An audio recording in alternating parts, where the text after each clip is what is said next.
The last sunrise over the Alliance frontier world of Huffle was not beautiful to anyone who stood beneath it. The sky looked bruised. The plains, once green, had been burned into streaks of black. In the shadow of the command tower, Commander Reth watched the distant horizon as if expecting it to fall inward.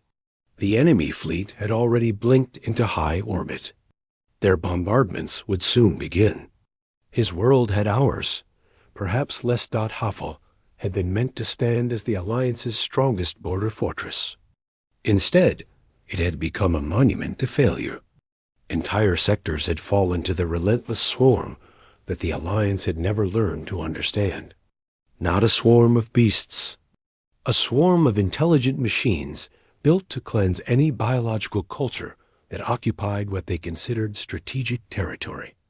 Their name was never spoken with ease. Their presence was never taken lightly. Reth knew that when their silver waves touched the ground, survival was not a concept. It was a memory. He turned from the window and faced the table where the remaining officers were gathered. Their faces were as tired as the walls around them. He did not see fear. Not anymore. Only a heavy quiet that came after fear had burned itself out. Lieutenant Mara, the youngest of the group, cleared her throat. Her voice trembled but held steady. She asked if Central Command had answered their repeated requests for reinforcements. Reth shook his head. Every fleet in the region had been destroyed or cut off. They were alone. General Soren, the oldest among them, rubbed a hand across his forehead and spoke with resignation. He said there was one option left, a final call that none of them wished to consider. For months they had carried a silent agreement that this option would remain locked away. Yet the lock had broken itself the moment the enemy fleet appeared above their sky. The humans, for cycles uncounted, the Alliance had marked them as the most perilous species ever encountered. A species that expanded with furious creativity. A species that fought with a level of unpredictability that no simulation could model. A species that had pushed itself to the edge of its own extinction, yet continued to rise stronger each time. The Alliance had placed sanctions, restrictions, and countless warnings after witnessing how human intervention often left turbulence in its wake. Humans were a paradox. Helpful yet dangerous. Cooperative yet fierce. Brilliant yet chaotic. The Alliance respected them. Feared them. Avoided them. Calling them would break treaties. It would ignite suspicion across the entire sector. Yet the alternative was the end of Huffle, and once Huffle fell, the rest of the frontier would collapse with it. The command room fell silent. Each officer stared at the center console where a single encrypted frequency glowed. It had been installed by an old directive long forgotten by most of the Alliance. A failsafe. Aligned to the one species that thrived in impossible wars. Reth let out a slow breath. He asked for a show of hands. Every hand rose. Minutes later, the forbidden beacon pulsed across the stars. The message was simple. It carried no pride, no argument, no defense. Only truth. A world was falling. A people were dying. Hope was gone. They begged for help.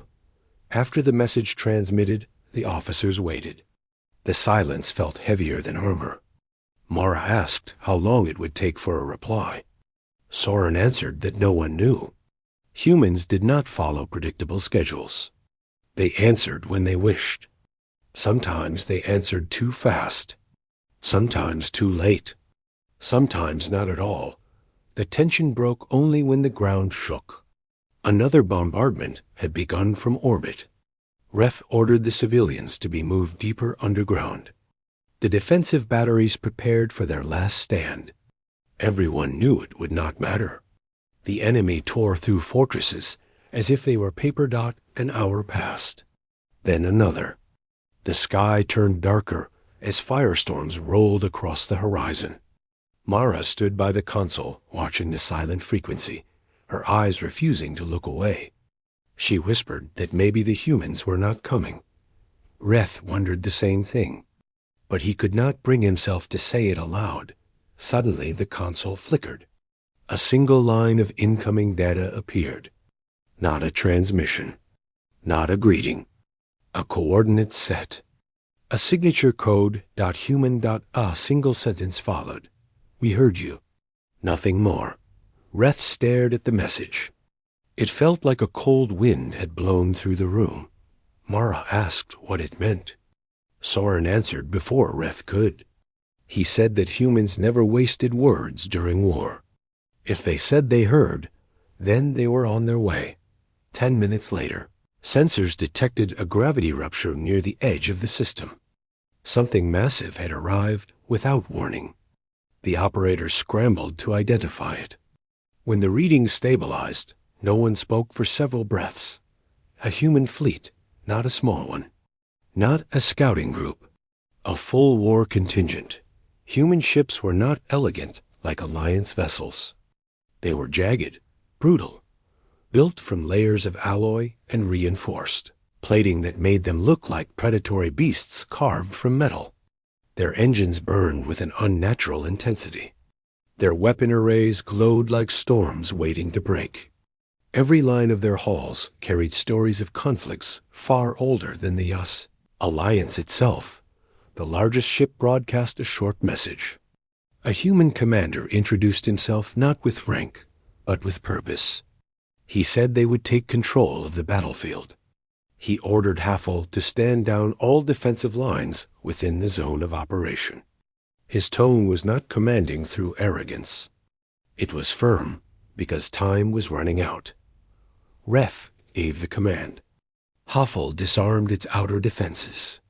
The people watched the sky as the human fleet formed a spearhead. The enemy swarm turned from Huffle and recalibrated toward the new threat. Their ships moved with mechanical precision. They analyzed. They adapted. They prepared to erase the newcomers. The first human strike hit before the enemy could complete the adjustment. Blue-white beams lanced across space. Fragmentation missiles detonated in symmetrical patterns that overloaded the enemy's shielding. Human fighters broke formation like a shattering wave, each moving at speeds that Alliance pilots considered reckless. It was not reckless to humans. It was instinct. The human fleet cut into the enemy like a blade through fabric. The enemy responded with intensity. Their silver waves converged. Their weapons fired in synchronized pulses that created vibrating scars of light across the human hulls. But the humans took the hits and kept moving. Their ships were built to keep fighting even when torn apart. Reth watched the battle from the command tower. His mind struggled to comprehend the chaos. Humans did not fight with logic as the Alliance understood it. They fought with a mixture of strategy and wild creativity that defied analysis. They turned near disaster into advantage. They turned traps into opportunities. Every moment looked like collapse and victory at once. The enemy swarm shifted focus toward the human capital ship. Its weapon systems aligned in a pattern that Alliance tacticians recognized as a kill sequence. But the humans had already anticipated the shift. A dozen warships broke formation and executed a maneuver so fast that the sensors nearly failed to track it. They placed themselves between the capital ship and the enemy assault. Absorbing the incoming barrage, Reth muttered in disbelief. Soren whispered that humans protected their own with a loyalty that bordered on unnerving. The battle escalated. Human ground units deployed to defend Huffle's surface. Their armored suits thundered across the plains. Their drones formed defensive walls. Every unit fought as though the fall of the world was personal. The people of Huffle watched as these strangers from a distant arm of space battled machines that had never known defeat. For the first time since the siege began, hope did not feel like a myth. Yet the enemy swarm adapted quickly. They recalibrated new strategies and pressed their numbers. They pushed toward the human lines on the ground. Waves of silver constructs charged like a storm of blades. Reth led his own soldiers into the field beside the humans. The humans offered no speeches. They simply took positions and fought. Their presence shifted the rhythm of the battlefield. Fear lost its grip on the defenders.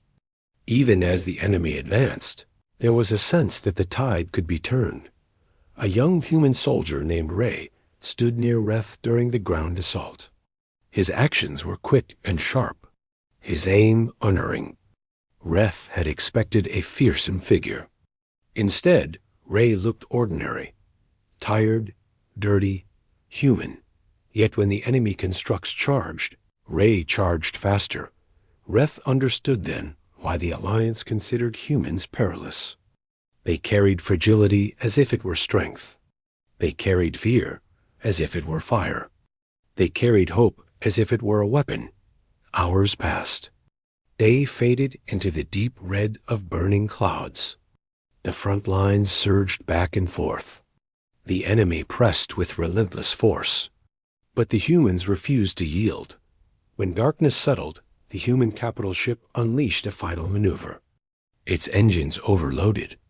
Its weapon systems synchronized. A shock wave of energy erupted, sweeping through the enemy formation. The machines faltered. Their network stuttered. Human ships seized the opening and struck with everything they had. One by one, the enemy vessels shattered. On the ground, their constructs froze mid-attack. Their lights dimmed. Their limbs collapsed. The silence that followed felt impossible. Huffle had survived. Reth stood among the ruins of the battlefield. The wind carried smoke and dust.